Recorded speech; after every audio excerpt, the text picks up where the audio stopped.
Toyota Calya FWD penggerak depan. Kendalanya ketika masuk gigi 4 di bawah jalan dia ada bunyi. Jadi ini kita turunkan, kita lakukan pengecekan di bagian transmisi.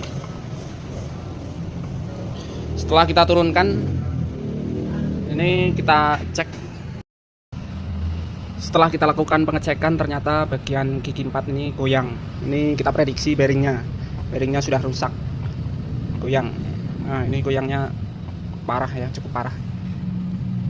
Ini bagian seal ini juga penting karena kemarin ini sealnya rusak, kemudian bocor, olinya berkurang sehingga mengakibatkan kerusakan di bagian dalam transmisi.